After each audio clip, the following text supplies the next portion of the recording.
أما بعد فأعوذ بالله من الشيطان الرجيم. بسم الله الرحمن الرحيم. قد أفلح المؤمنون الذين هم في صلاتهم خاشعون والذين هم عن اللغو معرضون والذين هم للزكاة فاعلون والذين هم لفروجهم حافظون. صدق الله مولانا العظيم. إن الله وملائكته يصلون على النبي يا أيها الذين آمنوا صلوا عليه وسلموا تسليما. الصلاة والسلام عليك يا رسول الله وعلى آلك وأصحابك يا الصلاة والسلام عليك يا رسول الله وعلى آلك وأصحابك يا حبيب اللہ. برادران اسلام، اللہ پاک کا شکر ہے جس نے ہمیں جمعۃ المبارک کی برکتوں سے مستفید ہونے کا یہ موقع عطا فرمایا ہے. دعا ہے کہ خالق کائنات آج کے دن نازل ہونے والی رحمتیں ہم سب کو عطا فرمائے. آج کے جمعۃ المبارک کے موقع پر اسلامی تعلیمات میں سے ایک اہم رکن شرم و حیا کے حوالے سے گفتگو کروں گا. اللہ تعالیٰ مجھے حق گوئی کی توفیق عطا فرمائے. اللہ تعالیٰ کا بے پناہ شکر ہے، اس نے ہمیں اشرف المخلوقات انسان بنایا ہے. اس نے ہمیں شعور عطا فرمایا ہے، احسن تقویم کا لباس عطا فرمایا ہے. لَقَدْ خَلَقْنَا الْإِنسَانَ فِي أَحْسَنِ تَقْوِيمٍ. اگر ہم گننا شروع کریں تو گنتی ختم ہو جائے گی، اللہ کی نعمتیں ختم نہیں ہوں گی. اللہ تعالیٰ نے ہمیں جو وجود عطا فرمایا ہے، اس وجود کا ایک ایک عضو اپنی جگہ پہ بہت بڑی نعمت ہے. میں بول رہا ہوں، یہ زبان، یہ آواز اللہ تعالیٰ کی نعمت ہے. اگر اللہ تعالیٰ کسی کو اس نعمت سے محروم کر دے تو وہ اپنی کیفیات کو بیان نہیں کر سکتا. مریض ہے تو بتا نہیں سکتا کہ مجھے کہاں درد ہے. یہ سب کچھ زبان کی وجہ سے ہی ہم اپنے ما فی الضمیر کو بیان کر سکتے ہیں.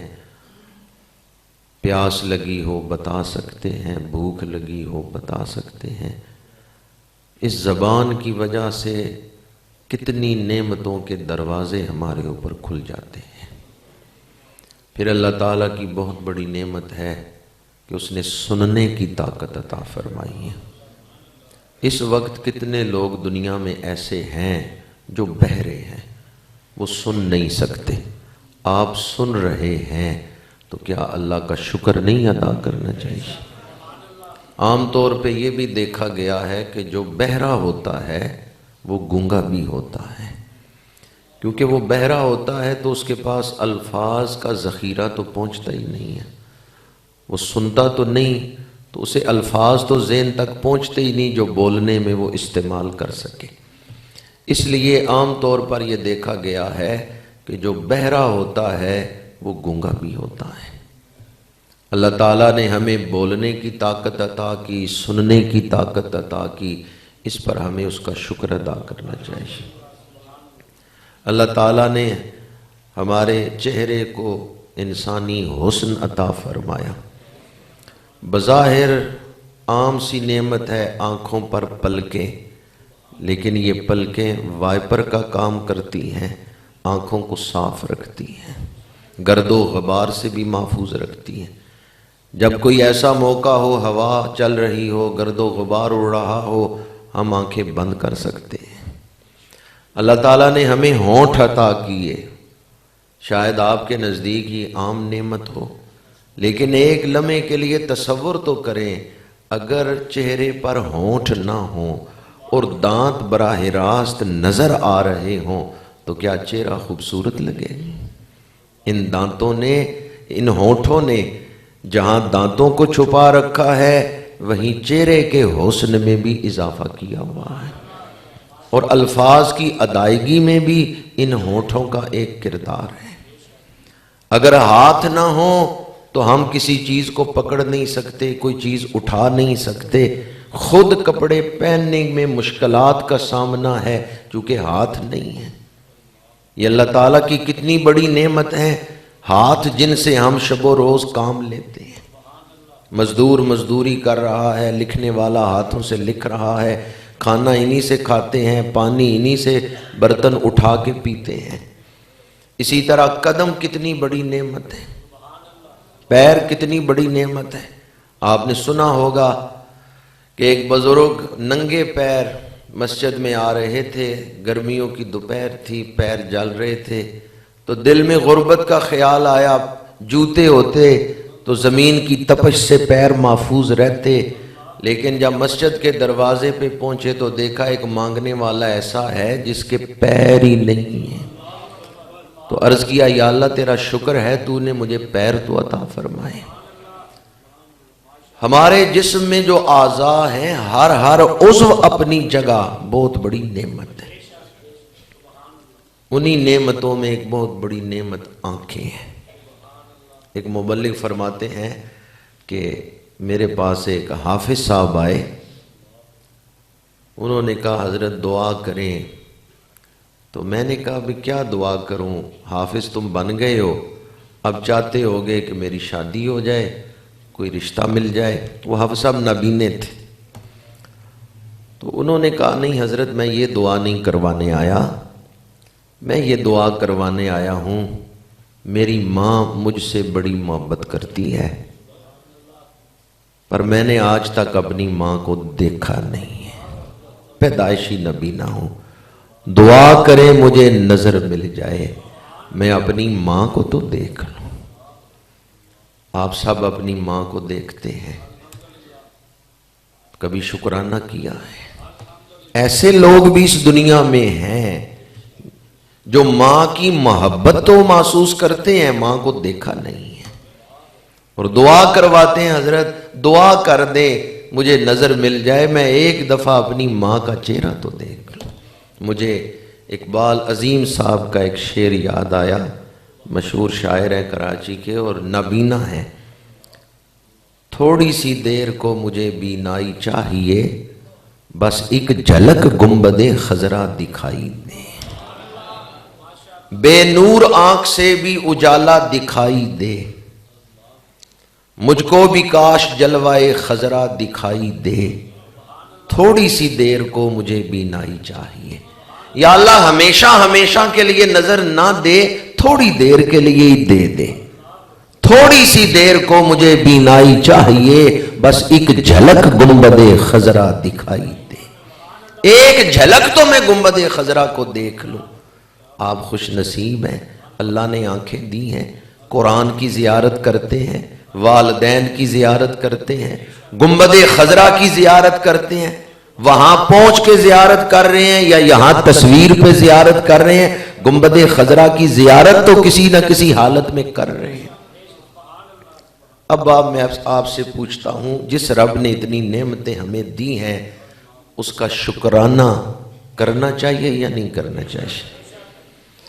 یہ بات شاید میں نے پہلے بھی کبھی عرض کی ہو کہ عربی زبان اور اردو زبان ان میں بڑا فرق ہے، لفظ ایک جیسے ہیں، یا اردو الفاظ میں عربی کی ترجمانی کی جا سکتی ہے لیکن حق ادا کرنا بڑا مشکل ہے۔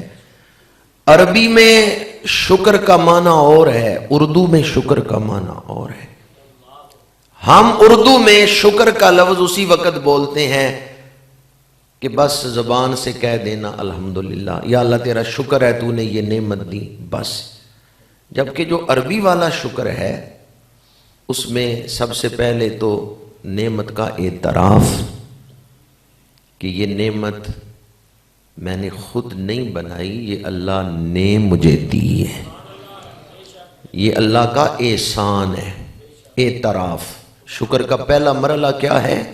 اعتراف کرنا، ماننا کہ یہ تیرا شکر، تیرا فضل ہے، تیرا احسان ہے، تو نے مجھے یہ نعمت عطا کی۔ اس کے بعد دوسرا مرحلہ شکر کا، نعمت کا صحیح استعمال۔ اگر آپ نعمت کو منعم کے حکم کے مطابق استعمال کر رہے ہیں کہ جس نے نعمت دی ہے میں اس طرح استعمال کروں تو وہ ناراض تو نہیں ہوگا، یہ احساس ہو نعمت کو استعمال کرتے ہوئے کہ جس نے نعمت دی ہے وہ میرے اوپر راضی ہو، وہ میرے اوپر ناراض نہ ہو، میں اس طرح نعمت کو استعمال کروں۔ نعمت کا صحیح استعمال یہ شکرانہ ہے، اور نعمت کا غلط استعمال ناشکری ہے۔ جوتے بنائے جاتے ہیں پیروں میں ڈالنے کے لیے، ٹوپی بنائی جاتی ہے سر پہ رکھنے کے لیے۔ اب کوئی اس کا الٹ کر دے، جوتے رکھ لے سر پہ، ٹوپی ڈال لے پیروں میں، تو لوگ کیا کہیں گے؟ احمق ہے، بے وقوف ہے، غلط استعمال کر رہے ہیں۔ وہ کہ نہیں، جوتے بنائے جاتے ہیں سر کے لیے اور ٹوپی پیروں کے لیے، تو آپ کیا کہیں گے؟ صحیح بات کر رہے ہیں، غلط فیصلہ کر رہے ہیں۔ نعمت کا صحیح استعمال یہ شکرانہ ہے۔ اللہ نے گھوڑا بھی بنایا ہے، بیل بھی بنایا ہے، اور دونوں کی تخلیق کا الگ الگ مقصد ہے۔ آپ بیل پہ بیٹھ کے سفر کریں تو اسے دوڑا نہیں سکتے جس طرح گھوڑا دوڑ سکتا ہے۔ بیل کھیتی باڑی کے لیے بنایا گیا، گھوڑا سواری کے لیے، جنگوں میں کام آتا ہے۔ تو ہر چیز کا، اور اس پر بہت ساری مثالیں ہیں، ہر نعمت کا صحیح استعمال یہ شکرانہ ہے، اور غلط استعمال یہ ناشکری ہے۔ اللہ تعالیٰ نے انسانوں میں دو جنسیں بنائی، مرد اور عورت۔ مرد کی تخلیق کا ایک الگ مقصد ہے، عورت کی تخلیق کا ایک الگ مقصد ہے، ان کی ڈیوٹیوں کے حوالے سے۔ اسلام نے مرد کی ڈیوٹی لگائی ہے کہ وہ باہر سے رزق کما کے لائے گا، یہ ڈیوٹی اسلام نے عورت کو نہیں دی۔ اس کی ذمہ داری نہیں ہے کہ وہ کما کے لائے۔ کما کے لانا، گھر چلانا، یہ کس کی ذمہ داری ہے؟ مرد کی۔ باقی شاید ڈرتے ہوئے نہیں بول رہے۔ 50 عورتوں کی کمائی میں وہ برکت نہیں جو ایک مرد کی کمائی میں برکت ہے۔ لیکن گھر میں 50 مرد ہوں، گھر میں وہ رونق نہیں جو ایک عورت سے رونق۔ میں نے کئی لوگوں کو دیکھا، وہ کہتے ہیں دعا کریں، اللہ نے بیٹے دی ہیں، بیٹی نہیں دی، گھر میں رونق کوئی نہیں ہے، بیٹیاں مانگ رہے ہیں، اللہ مجھے ایک بیٹی دے۔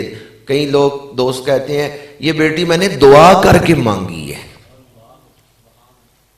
کیوں؟ بیٹے تو ہیں، لیکن میری بیوی کہتی ہے اللہ ہمیں بیٹی عطا کرے، گھر میں رونق لگ جائے۔ تو گھر میں صرف مرد ہی مرد ہوں، عورت ہو ہی نہ، گھر میں رونق نہیں۔ گھر کی رونق عورت سے ہے۔ تو اسلام نے الگ الگ ان کے مقام بیان کر دی۔ الرجال قوامون علی النساء، عورتوں کی تمام تر ذمہ داری مردوں پر ہے، انہوں نے کما کے لانا ہے۔ عورت کی ذمہ داری ہے اس نے گھر کا نظام چلانا ہے، اس نے گھر کے ماحول کو دینی بنانا ہے۔ لیکن جس دور میں ہم زندگی گزار رہے ہیں، اس دور میں ہمارا ماحول جو ہے، آج سے 50 سال 60 سال پہلے ماحول کچھ اور تھا۔ اب تو خیر کم لوگ ہی ہوں گے جو 60 سال پہلے کے حالات کی گواہی دیں گے۔ 50 سال پہلے کے حالات کی گواہی ہاں پڑھ تو سکتے ہیں یا سن تو سکتے ہیں بزرگوں سے کہ 50 سال پہلے پاکستان کے حالات کیا تھے۔ جو بے حیائی آج کل ہے یہ 50 سال پہلے نہیں تھی۔ اس کا تصور نہیں تھا کہ ایسے ہوگا۔ 50 سال پہلے یہ حالات نہیں تھے جو آج کل ہے۔ مرد باہر سے کما کے لاتے تھے، عورتیں گھروں میں نظام چلاتی تھیں. لیکن پھر روشن خیالی کی ایک ایسی ہوا چلی، لوگوں نے سمجھا کہ ترقی کے لیے ضروری ہے عورتوں کو گھروں سے نکالا جائے، ترقی کے لیے ضروری ہے کہ عورتیں پڑھائی کریں. ٹھیک ہے، عورتیں پڑھائی کریں، لیکن کیا پڑھائی کے لیے یہ ضروری ہے کہ عورتیں میک اپ بھی کریں؟ لیکچر سمجھ نہیں آتا جب تک نقاب نہ کیا ہوا. ایسا ہوتا ہے کہ پروفیسر کا لیکچر، استاد کی پڑھائی اس وقت ہی سمجھ آئے گی جب عورت میک اپ کر کے جائے گی. یہ ضروری ہے، لیکن یہ ذہن بنا دیا گیا ہے کہ پڑھائی کے لیے ضروری ہے کہ عورت بے حیا بھی ہو، چہرے پہ نقاب بھی نہ ہو. میرے آقا کریم صلی اللہ علیہ وآلہ وسلم نے ارشاد فرمایا، الحیاء لا یأتی الا بخیر. جہاں حیا ہے وہاں خیر ہی خیر ہے. اور ایک دوسری حدیث پاک میں فرمایا، الحیاء کلہ خیر، الحیاء خیر کلہ. دونوں طرح روایت آئی. مطلب ایک ہی ہے کہ جس کام میں حیا پائی جاتی ہے اس میں خیر ہی خیر ہے. حیا ہر پہلو سے خیر ہی لاتی ہے. حیا کا نتیجہ خیر ہے، حیا کا نتیجہ خیر ہے. ایک اور حدیث پاک میں ارشاد فرمایا، الحیاء من الایمان والایمان فی الجنہ، البذاء من الجفاء والجفاء فی النار. فرمایا حیا ایمان سے ہے، ایمان جنت میں ہے. بے حیائی جرم ہے، جفا ہے، اور جفا دوزخ میں ہے. حیا جنت میں لے جاتی ہے، بے حیائی دوزخ میں لے جاتی ہے. مشکاۃ شریف میں حدیث پاک ہے، ارشاد فرمایا، الایمان والحیاء قرنا جمیعا. حیا اور ایمان آپس میں جوڑ دیے گئے ہیں. حیا اور ایمان آپس میں بڑا گہرا تعلق رکھتے ہیں، یوں جوڑے گئے ہیں آپس میں حیا اور ایمان. اذا رفع احدہما رفع الآخر. جب ایک جاتا ہے تو دوسرا بھی چلا جاتا ہے. یعنی جب حیا جائے تو ایمان بھی رخصت ہو جاتا ہے، یا ایمان جائے تو حیا رخصت ہو جاتی ہے. جب ایک جاتا ہے دوسرا بھی چلا جاتا ہے. اس طرح تعلق ہے حیا اور ایمان کا. جو حیا اپناتا ہے مرتے دم کلمہ نصیب ہو جاتا ہے. بے حیائی ایمان کو برباد کر دیتی. ہم آج کل اپنی آنکھوں سے یہ منظر دیکھ رہے ہیں. اگر بندہ بے حیائی کو گناہ سمجھے کہ بے حیائی گناہ ہے اور میں جرم کر رہا ہوں، غلط کر رہا ہوں، تو اس کی بخشش ہے. یہ گناہگار ہے، یہ کافر، یہ بے حیائی کو گناہ سمجھتا ہے لیکن بے حیائی کر رہا ہے تو یہ گناہگار ہے. آج کل یہ حالات نہیں. آج کل تو بے حیائی کو ضرورت سمجھتے ہیں، بے حیائی کو فیشن سمجھتے ہیں، بے حیائی کو کامیاب ہونے کا اور اعلیٰ سوسائٹی ہونے کا معیار سمجھتے ہیں. جب آپ نے بے حیائی کو عزت کا معیار بنا لیا ہے، ایمان ختم ہو گیا. مسئلہ سمجھ آ گیا آپ کو؟ بے حیائی کو سمجھا گناہ، لیکن بے حیائی میں مبتلا ہوئے تو دل ڈرے گا میں نے گناہ کیا، معافی مانگے گا رب سے. لیکن اگر کوئی اعلیٰ سوسائٹی ہونے کا معیار یہ بنا لے کہ ہمارے ہاں شادیاں اس طرح ہوتی ہیں، یہ مڈل کلاس کا طبقہ ہے کہ جس میں یہ شرم و حیا ہے، ہمارے ہاں تو نہیں ہے، بندہ کافر ہو جائے گا. آج کل یہ مسئلہ درپیش ہے. گناہگاری والا مسئلہ نہیں، کفر والا مسئلہ. ٹی وی پہ بیٹھے لوگ دلائل دے رہے ہیں، روشن ضمیر، یہ جو نئے تاریک ذہن والے اپنے آپ کو روشن خیال کہلا رہے ہیں، وہ دلائل دے رہے ہیں، ذہن سازی کر رہے ہیں نئی نسل کی کہ یہ پردہ کیا ہے، اس کی کیا ضرورت ہے، اور اس پر دلائل دے کے لوگوں کو بے حیا نہیں بنا رہے، کافر بنا رہے ہیں. دوبارہ عرض کر رہا ہوں کہ اگر کوئی بے حیائی کو رسم کہہ کے، اپنی برادری کا رواج کہہ کے اس کا تحفظ کر رہا ہے، وہ بے حیائی نہیں پھیلا رہا، کفر پھیلا رہا ہے۔ بے حیائی کو اگر گناہ سمجھتا ہے، گناہگار ہے، کافر نہیں ہوگا۔ بے حیائی کو کسی صورت میں جائز سمجھتا ہے، ایمان ہی ختم ہو جائے گا۔ اس لیے میرے آقا کریم کا فرمان ذیشان ہے، اِنَّا لِكُلِّ دِینٍ خُلُقًا۔ مسند امام محمد میں ہے، مشکات شریف میں، شعب الایمان میں حدیث پاک ہے، اِنَّا لِكُلِّ دِینٍ خُلُقًا۔ فرمایا ہر دین کی کوئی خاص نشانی خصلت ہوتی ہے، وَخُلُقُ الْإِسْلَامِ الْحَيَاءُ، اور اسلام کی پہچان حیا ہے، یعنی مومن بے حیا نہیں ہوتا۔ آپ کپڑا خریدنے جائیں نا دکان پہ تو کہتے ہیں کسی اچھی کمپنی کا دکھاؤ، برانڈ کا دکھاؤ، ٹریڈ مارک چیک کرتے ہیں، مور نہ لگی ہوئی ہو تو آپ کہتے ہیں یہ کمپنی کا نہیں، یہ تو کھلا بازاری کپڑا عام تم مجھے دے رہے ہو، مجھے ٹریڈ مارک چاہیے، فلاں جو ہے نا کمپنی اس کا کپڑا چاہیے۔ حدیث کی شرح میں شارحین نے لکھا ہے، جس کے ایمان پر حیا کی مور نہیں ہے، جس کے ایمان پر حیا کی مور نہیں ہے، وہ اپنے دل میں چیک کرے ایمان ہے بھی یا نہیں۔ اِنَّا لِكُلِّ دِینٍ خُلُقًا وَخُلُقُ الْإِسْلَامِ الْحَیَاءُ۔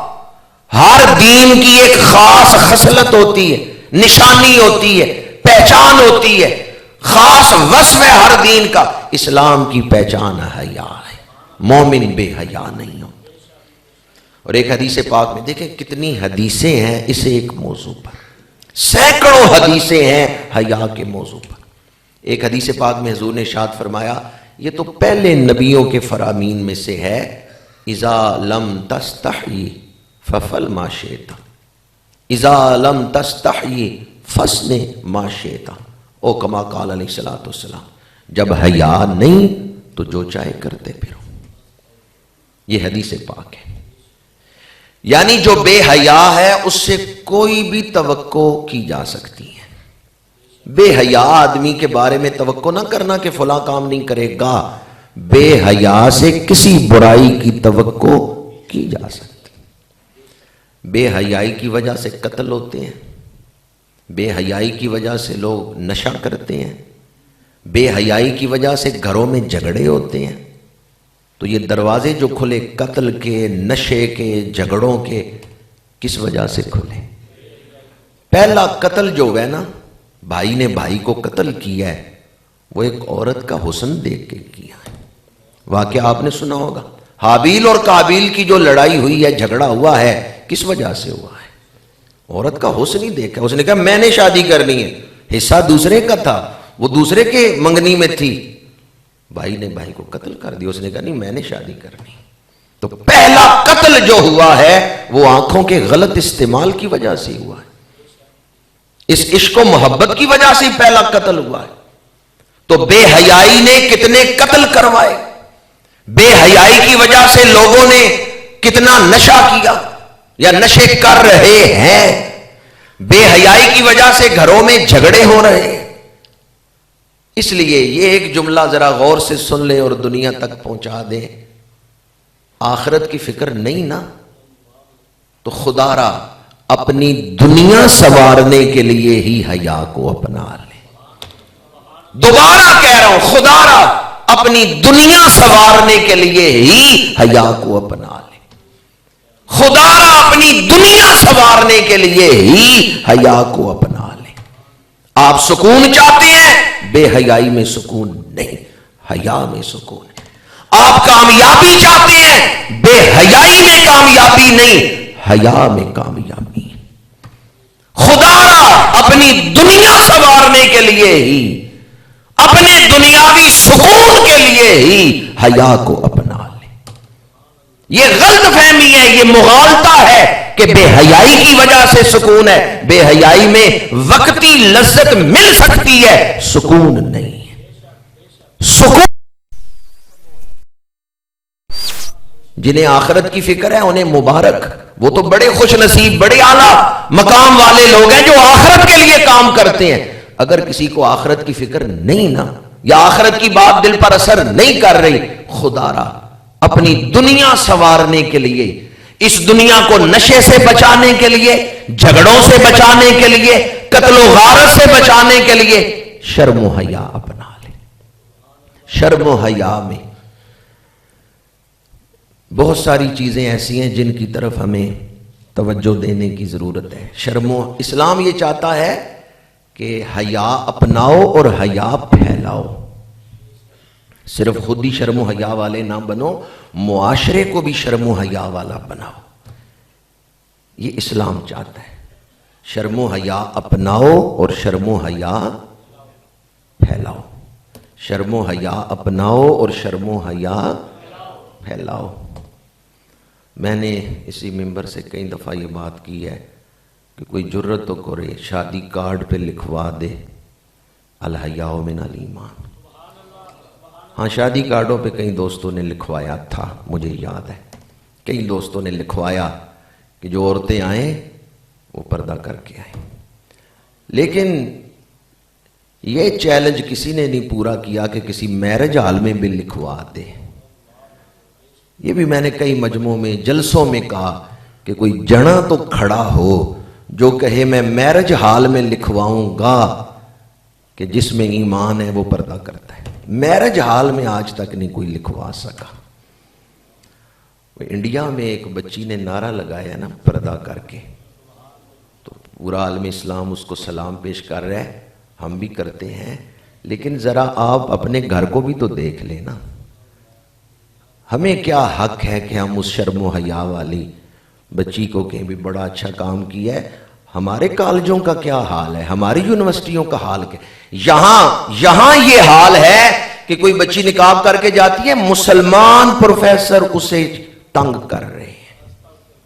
وہ ملک جو اسلام کے نام پہ بنے، وہاں تو ہندوؤں کا ملک ہے نا، یہاں آپ اسلام کے نام پہ ملک لے کے بچیوں کو پردہ نہیں کرنے دے رہے کالجوں۔ کوئی کہے کہ نعت شریف پڑھنی ہے یا کوئی دینی کام کرنا ہے، کالج یونیورسٹی میں نہیں اجازت دیتے، کہتے ہیں یہ مدرسہ نہیں ہے، یہ یونیورسٹی ہے۔ اور سگریٹ پینے پہ پابندی نہیں ہے، بچیاں سگریٹ پی رہی ہیں، بچیاں نشے کر رہی ہیں۔ پہلے ہمیں اپنا گھر بھی تو دیکھنا چاہیے، یہاں کیا ہو رہا ہے شرم و حیا کے حوالے سے۔ پہلا کام جو ہمیں کرنا چاہیے وہ اپنی بچیوں بہنوں کے لباس پہ توجہ دینی چاہیے۔ کسی کو کوئی دوست ناراض نہ ہو، آپ میرے خیر مخاطب نہیں ہیں، آپ تو نیک لوگ ہیں جو مسجدوں میں آتے ہیں۔ میرا مخاطب تو اس وقت وہ ہیں جو دور ہیں مسجدوں سے اور اس ماحول سے دینی سے، وہ میرا مخاطب ہیں۔ آج کل مسلمان عورتیں شادیوں پہ جو لباس پہنتی ہیں نا، کسی زمانے میں یہ طوائفوں کا لباس تھا جنہیں ہم کنجری کہتے ہیں۔ آج کل عورتیں جو شادیوں پہ بڑے فخر سے 50-50 ہزار کا سوٹ پہن رہی ہیں نا، وہ جس ڈیزائن سے بنواتی ہیں یا جس باریک کپڑے میں بنواتی ہیں، کبھی یہ کنجریوں کا لباس تھا، کبھی یہ طوائفہ پہنا کرتی تھی۔ آج جو شرم و حیا والی عورتیں جو گھروں سے پاکیزہ گھروں سے نکل رہی ہیں، وہ یہ پہن رہی ہیں۔ کتنے ہم اخلاقی طور پہ گر چکے ہیں۔ لباس شخصیت کا آئینہ دار ہے، یہ جملہ آپ نے کئی دفعہ سنا ہوگا، نہیں سنا تو آج پھر سن لیں۔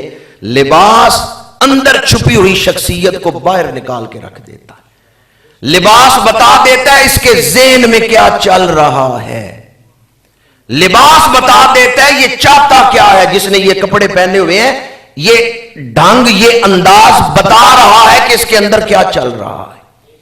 لباس بتاتا ہے بندہ چاہتا کیا ہے، لباس بتاتا ہے آئندہ یہ کیا کچھ کرنے والا ہے، لباس بتاتا ہے گھر کا ماحول کیسا ہے۔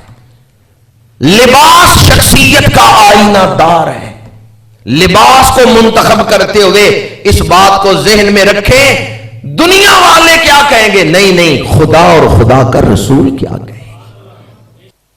پر اس مسلمان بچی نے کہا اللہ اکبر اللہ اکبر اللہ اکبر، حالانکہ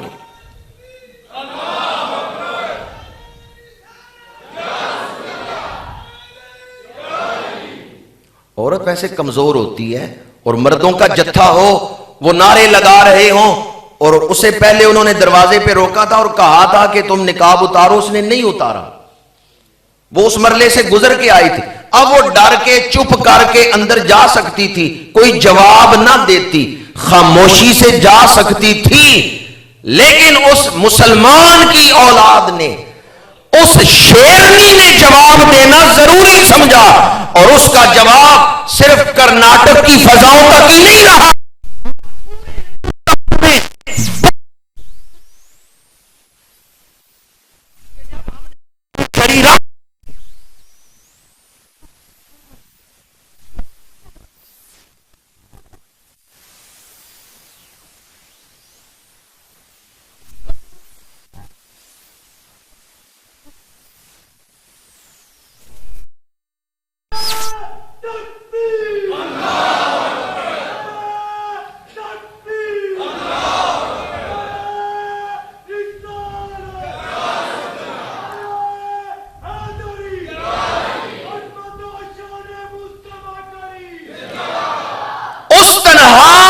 نے ہندوؤں کے مجمع میں جب اسے خطرہ بھی تھا، وہ اس سے بڑھ کے کوئی اسے تکلیف پہنچا سکتے تھے، وہ ڈری نہیں اور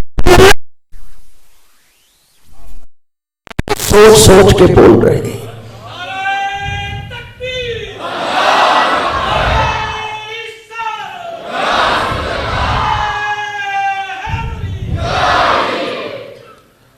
حضرت سمیہ اسلامی تاریخ کی پہلی شہید عورت، پہلی شہیدہ حضرت سمیہ۔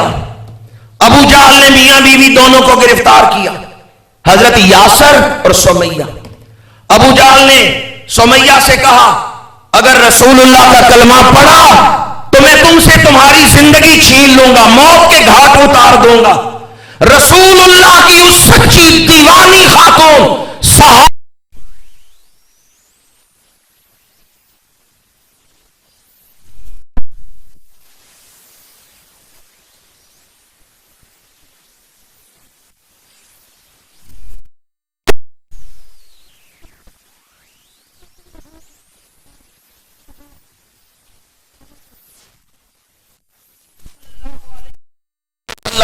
ابو جہل نے نیزہ کھبویا، حضرت بی بی سمیہ کے پیٹ میں زیر ناف نیزہ کھبا اور حضرت سمیہ صرف زبان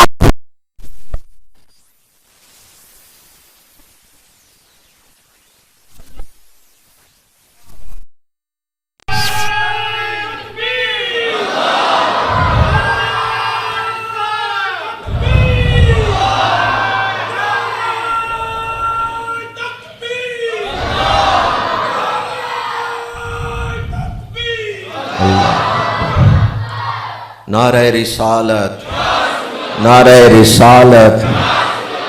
حضرت سمیہ کو شہید کر کے ابو جہل نے ان کے خامند کے دونوں پیر مخالف سمت اونٹ کھڑے کر کے دونوں پیر دو اونٹوں سے باندھ دیے، کہا یاسر بتا زندگی چاہیے یا اپنے نبی کا تعلق چاہیے؟ اگر تو نے کلمہ پڑھا میں اونٹ دوڑاؤں گا، مخالف سمت تیرا جسم دو ٹکڑوں میں بٹ جائے گا۔ حضرت یاسر نے کہا ابو جہل تجھے پتہ ہی نہیں ہم حضور سے محبت کس طرح کرتے ہیں، جان دی جا سکتی ہے ایمان نہیں دیا جا سکتا، تو نے جو کرنا ہے اے دشمن رسول، تو نے جو کرنا ہے کر لے، میری زبان یہ پڑھتی رہے گی لا الہ الا اللہ محمد الرسول اللہ صلی اللہ علیہ وآلہ وسلم۔ جب آپ نے کلمہ پڑھا ابو جہل نے اونٹ دوڑا دیے، اونٹ مخالف سمت دوڑے، جسم دو حصوں میں بٹ رہا ہے، ہڈیاں تڑاک سے ٹوٹ۔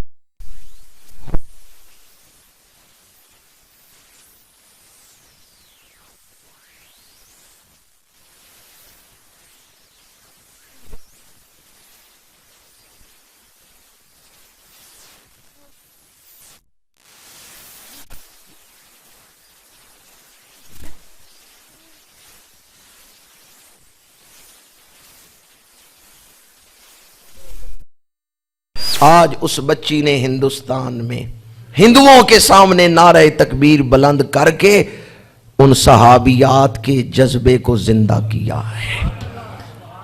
حضرت ام عمارہ رضی اللہ تعالیٰ عنہ احد کے میدان میں جب دشمنوں کا ایک جتھا حضور کی طرف بڑھا، یہ عورت تھیں، عورت ہو کے آگے بڑھی.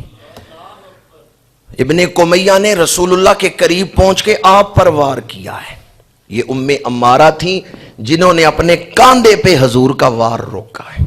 دشمن نے وار کیا ہے، انہوں نے حضور کے آگے کھڑے ہو کے ابن کمیہ کا وار اپنے کاندھے پہ روکا ہے اور کاندھے سے کچھ گوشت کٹ گئے. دوسرے ہاتھ میں تلوار تھی، انہوں نے لہرا کے ابن کمیہ پہ ماری ہے. ابن کمیہ پیچھے ہٹ گیا ہے. جب یہ تلوار چلا رہی تھی نا، ان کی زبان پہ بھی یہی تھا، اللہ اکبر. ابن کمیہ پیچھے ہٹ گیا. میرے آقا کریم نے اس وقت فرمایا، ام عمارہ تو عورت ہے، پر آج اللہ نے تجھ سے کئی بہادر مردوں سے بڑھ کے کام لے لیا ہے. وہ بچی بھی عورت تھی لیکن اس نے کئی مردوں سے بڑھ کے کام کیا ہے. دشمن کے سامنے اس نے کہا اللہ اکبر، یعنی تم ہم سے یہ نام چھین نہیں سکتے. اللہ اکبر. اللہ کا ذکر ہماری زبانیں نہیں کر رہی، خون کا قطرہ قطرہ.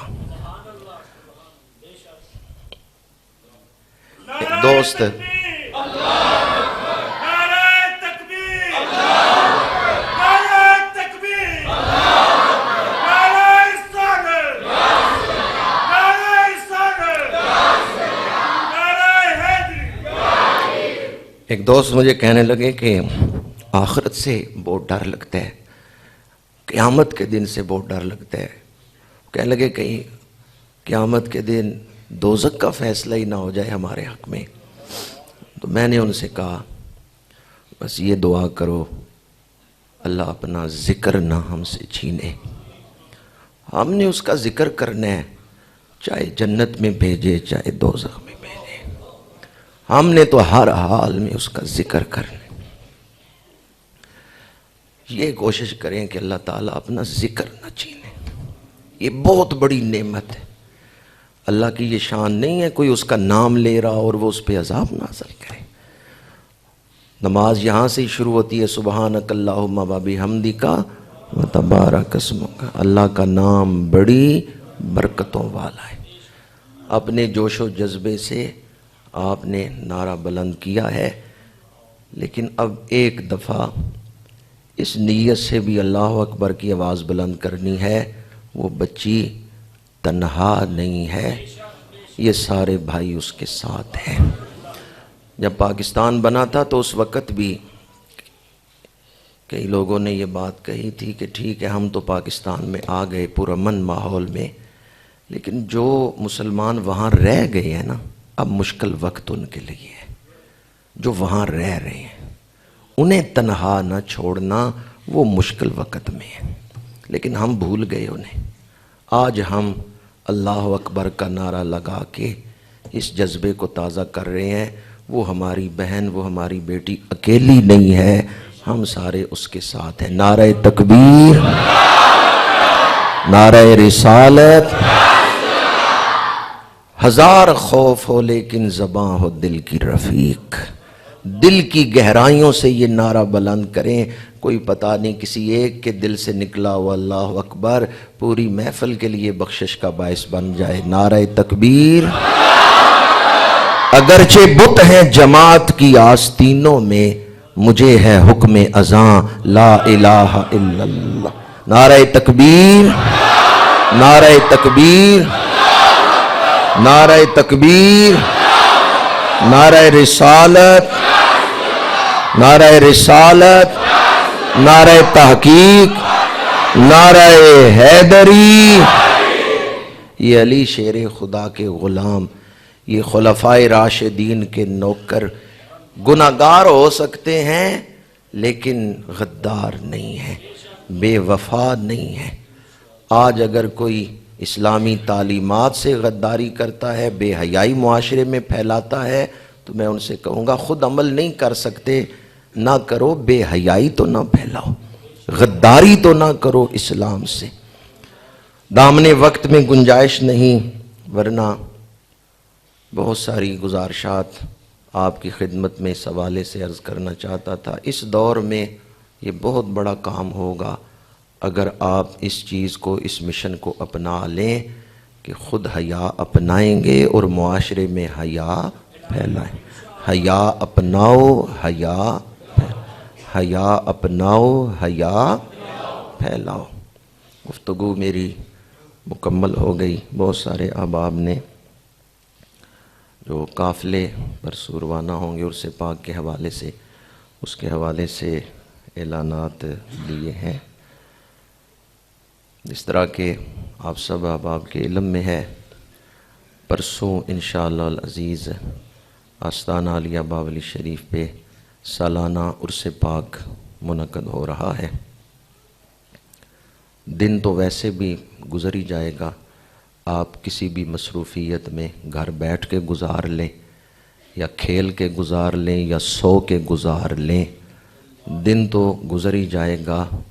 لیکن اگر یہ دن کسی اللہ والے کے قریب بیٹھ کے اللہ کا ذکر کرتے ہوئے گزاریں تو ممکن ہے آئندہ آنے والی زندگی کے لیے یہ دن برکتیں حاصل کرنے کا باعث بن جائے، یہ دن زندگی میں خوبصورت تبدیلی کا باعث بن جائے.